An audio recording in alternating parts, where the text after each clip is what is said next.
नमस्कार, PM Hindustan YouTube channel पर आपका स्वागत है। आज हम जानेंगे कि महिलाओं को क्या क्या अधिकार भारतीय संविधान में दिया गया है, हम सबको जानना चाहिए। पहला जो अधिकार है वह है सम्मान महानता का अधिकार।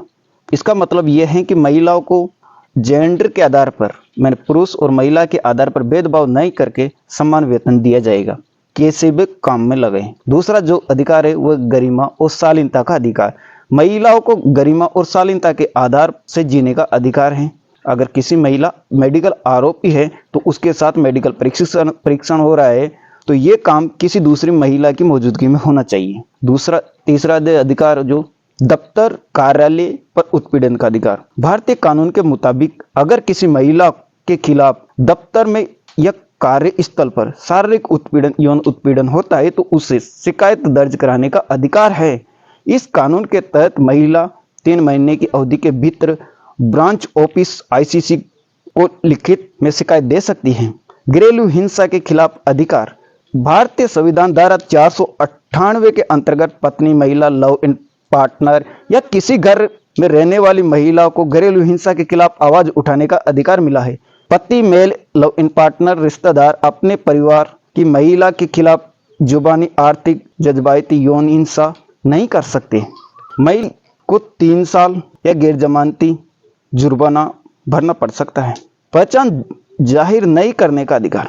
महिलाओं को यह भी अधिकार दिया गया है, अगर महिला के साथ कोई घटना हो जाती है तो उसकी पहचान नहीं करे। किसी भी महिला को अपनी सुरक्षा के लिए ये कानून दर्ज है। अगर कोई महिला यौन उत्पीड़न का शिकार हुई है तो वह अकेले में डिस्ट्रिक्ट मजिस्ट्रेट के सामने अपना बयान दर्ज करा सकती है या किसी महिला पुलिस अधिकारी की मौजूदगी में अपना बयान दर्ज करा सकती है। मुफ्त में कानूनी मदद का अधिकार। लीगल सर्विस अथॉरिटीज एक्ट के तहत मुताबिक बलात्कार के शिकार महिला को मुफ्त कानून सलाह पाने का अधिकार है। लीगल सर्विस अथॉरिटीज की तरफ से किसी महिला का इंतजाम किया जाएगा। रात में महिला को नहीं कर सकते हैं गिरफ्तार। जी हाँ, किसी महिला आरोपी सूर्यास्त या सूर्योदय से पहले किसी महिला को गिरफ्तार नहीं कर सकते, अपवाद फर्स्ट क्लास मजिस्ट्रेट के आदेश के अलावा।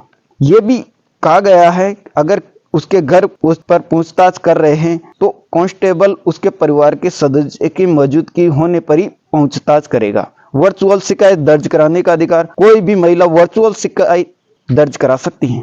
इसमें ईमेल से या लिखित में चिट्ठी द्वारा ऑनलाइन ऑफलाइन कैसे भी अपनी शिकायत को दर्ज करवा सकती है। इसके बाद HHO महिला के घर पर कोई कांस्टेबल भेजेगा जो उसका बयान दर्ज करेगा।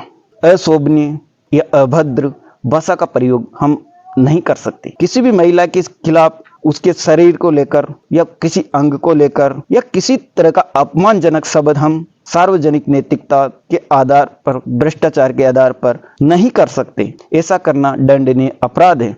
0 FIR का अधिकार। अगर किसी महिला FIR दर्ज कराना चाहती है, कोई घटना है उसके साथ घटी हुई है, FIR दर्ज कराना चाहती है तो वो किसी भी थाने में जाकर अपनी FIR दर्ज कराना सकती है। इसके लिए जरूरी नहीं है कि वो जो घटना स्थल जो थाना है उसमें जाए, जिसके बाद 0 FIR दर्ज होने के बाद वो 0 FIR घटना स्थल थाने पे पहुंच जाएगी।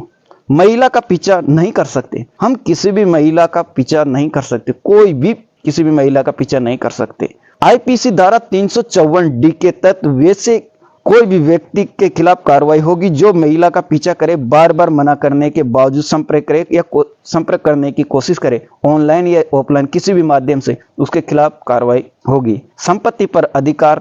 हिंदू उत्तराधिकारी अधिनियम के तहत नए नियमों के आधार पर पुश्तैनी संपत्ति पर महिलाओं और पुरुषों दोनों का बराबर अधिकार है। यह महिलाओं को इतने अधिकार तो हर एक महिला को जानना जरूरी है। महिला अगर पुनर्विवाह करती है, मतलब यह है एक जो विवाह हो रहा है इसको छोड़कर अगर दूसरा विवाह करती है तो जो इसका अधिकार है पति की संपत्ति का, वो इसका खत्म हो जाएगा और दूसरे पति की संपत्ति का अधिकार महिला को मिल जाएगा। पत्नी और बच्चे ही नहीं बल्कि माता पिता का भी बेटे की संपत्ति पर अधिकार होगा। अगर बेटा जो कमाई करता है उस पर पत्नी और बच्चे का ही अधिकार नहीं होता, बट उसके माता पिता का भी अधिकार है। बेटे के किसी भी रिश्तेदार के घर में पत्नी को रहने का पूरा हक है। भारतीय हाई कोर्ट का कहना है कि पति और पत्नी आपसी रजामंदी से तलाक ले सकते हैं। बहू को ये सास ससुर के घर रहने का पूरा पूरा अधिकार है। तमाम ये अधिकारियों की जानकारी होना जरूरी है। अगर इसमें किसी भी तरह की कोई महिला आरोपित है, दोषी है, तो उसे अधिकारों के बारे में जानकारी जरूरी है। उसे क्या करना चाहिए, हर एक अपडेट इस वीडियो में दी गई। तो इस चैनल को जरूर सब्सक्राइब कर लेना और मिलेंगे नेक्स्ट वीडियो में, नेक्स्ट अपडेट में। तब तक के लिए जय हिंद, जय भारत।